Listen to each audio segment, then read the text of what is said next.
How to change your eBay username. Hi everybody and welcome back to our channel. In today's video, we are providing you with a step-by-step tutorial that we can follow up to change our username on eBay. So let's just dive right into the video and do so within our account settings. For that, we can head over to ebay.com first and sign it into our account.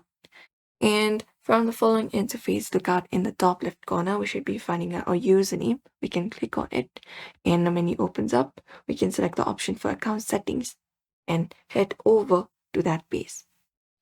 Now within this space, what we can do is we can basically look out for the option called personal information and go ahead and select it and open up the personal information piece. Now within the space, we can just go over and change our username. So we have this username section here. Now to change our username, we can click on this option called edit right beside it. And we can just go over and change our username.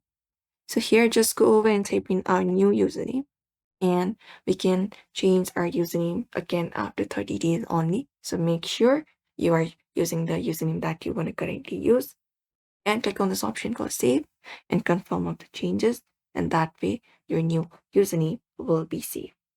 And your feedback and account history stays the same even after changing it, so you do not need to worry about it.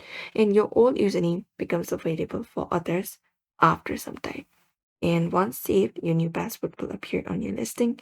Messages and profile, your new username will appear for that. So we can just head over and follow the steps and change our eBay username as well. So we hope this video was helpful. Give this video a like and subscribe for more.